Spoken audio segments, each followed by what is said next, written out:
going on, everybody, and welcome back to another book haul video on the King Crusoe YouTube channel. This month is another of a little bit smaller one. It kind of seems to go in waves, where one month will be rather large and the next month won't have very much in it. It's kind of the way things have gone for me this year. But I don't really have that much to say for this intro, just that it's a little bit smaller, so hopefully the video is a little bit shorter. So let's begin with the first item on this book haul list.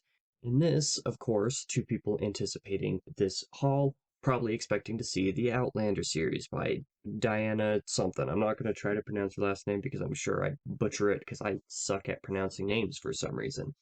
Now, this is the first 8 of the 9 of them that are published in the US cover mass market paperback, which I specify because obtaining these books was quite a trip. Several people who are watching this probably already heard about this, but it's because when I was ordering these, I was actually trying to get editions of the books with the UK covers in a trade paperback size, and because I liked those covers a heck of a lot better than I like these US editions in terms of just the covers. I find these to be sort of meh, not super attractive to me. There's one in the series that I like the cover of, and the rest of them are just eh.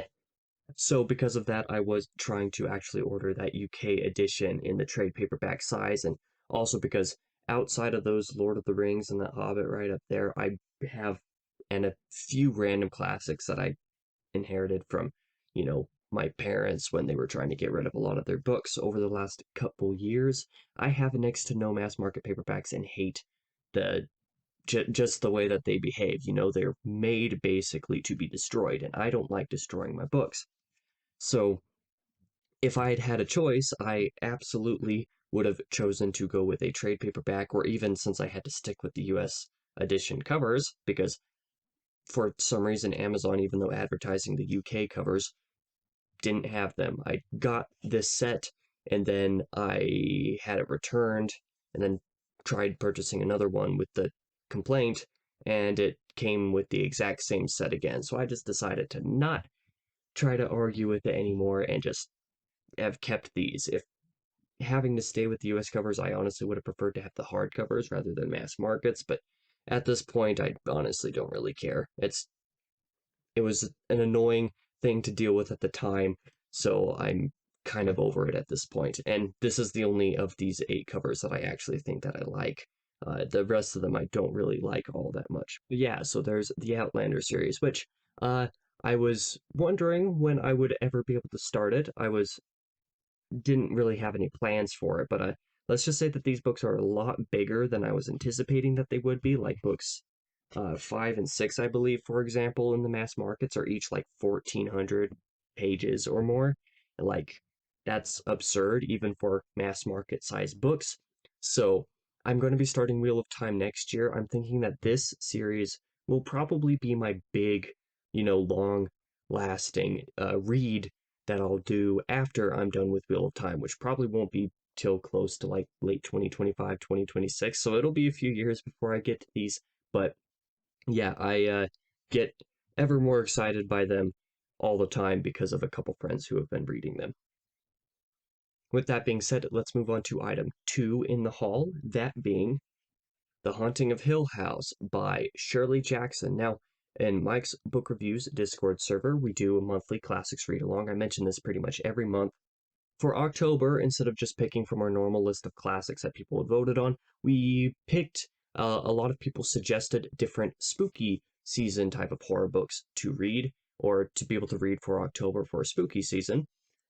And there were like 2 rounds of polls for that because we were going to pick 2 books to read in October, which we normally don't do 2 books in a month. Occasionally it happens, but this was the winner of one of those polls that I decided to pick up and be able to read in October. It's really short, which I'm actually quite happy with because reading plans are going to be a little bit tight this autumn and this early winter as well. So I'm glad to be able to have a classic that's a little bit shorter, especially after the density of the Iliad, which is the one that I'm currently reading right now at the time of recording this video. However, the second book that was chosen for that poll was Rebecca. I can't remember the author's name. It's something not it's not an English name, which apparently a lot of people really like, have read, and a couple people are even doing rereads of it for the read along just because they enjoyed it so much.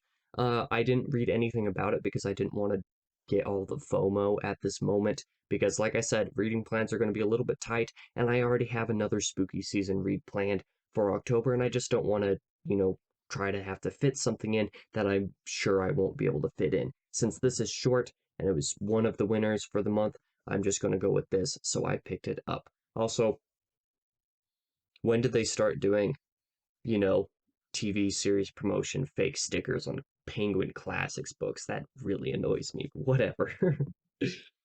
Now we move on to item number 3, that being something a little bit or a lot of bit different than everything else in the haul so far. That being the Ashfall Legacy duology. I'm not sure if it's called Ashfall or Ashfall Legacy. As far as I know, this is just a duology. This is, as some may know, the same author that did the I Am Number 4 series, the Lorien Legacy stuff. I adore that series, and now that the author has apparently finally finished doing stuff in the Lorien universe, so to speak, with the main series, the sequel trilogy, and then I think a total of like 21 novellas that took place in that universe as well. Apparently, the author has decided to move on to do something different. As far as I heard, like I said, I'm pretty sure that this is just a duology, so just the 2 books. And the concept about them that I read seems rather interesting, so I decided to pick them up because I'm honestly interested in reading what this author has to put out in something that isn't Lorien. And these covers are just awesome. Like, I really like the design of them and the way that they'll look on the shelf as well. I guess technically would go in this order. They look really cool. So, yeah, I picked those up as well. And then finally, this is actually the last item of the list. Like I said, another short, small haul, but this one was a rather big item, being The Warbreaker Leatherbound by Brandon Sanderson. Now, I missed the signed edition restock that they did, like, literally just a couple weeks before the not signed edition restock came in on their website, but I'm not really too miffed about that because I'm pretty sure my editions of both Mistborn, the first book in that original Mistborn trilogy, and Elantris aren't signed as well, so I'm not really too miffed about, some of them being signed, some of them being not, and I actually don't even think my Way of Kings edition is signed. Come to think of it, I'm pretty sure it's not. But honestly, like I said, I don't really care that much. I'm just, glad to be able to have all of the Brandon Sanderson leather-bound editions that are out so far. And this one is just beautiful. Like, honestly, to me, none of the others really compare to the beauty of this one. Maybe the Way of Kings compares, but that's only kind of like in a quality sense and, it being genuine leather. But like, I love purple, and the purple and gold color scheme of this just looks fantastic. And the artwork inside it is incredible as well. Like, I'm normally into more moody black and white type style art in a lot of cases, but the colorfulness of a lot of this art, and I'm pretty sure this is the original US cover as well, is gorgeous. There are several prints inside that are just look, if I can manage to make this look okay, that just look insanely good. So everything about this is beautiful.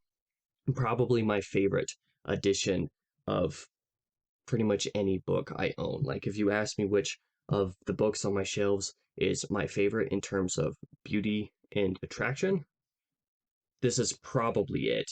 But yeah, like I said, a little bit of a smaller haul. It just kind of goes in waves. Like, the April and May book haul, not just because it was encompassing 2 months, but just because I ordered a lot during that time anyway, was huge. Then June was small. July was rather large. So August appears to have been somewhat small. So only 4 total items. I mean, you might look at it and say, well, that's still a decent amount of books. That's just because Outlander, the set was 8 books worth of the haul. Otherwise, it was just 4 items. So yeah, smaller haul. Thanks for sticking around to see all the new books I'm excited to be getting to at some point someday. So that's the end of this video. Just as always, go check out seasonproductions.com for a backlog of all my YouTube stuff and for any of my writing stuff that I have going on if you're wanting to support me in all my other endeavors. For now, I will see you again on Monday, finally reviewing Song of Susanna, being book 6 in the Dark Tower series. So, almost done covering the Dark Tower, so not to worry. Thank you guys for sticking around again. I will see you guys on Monday.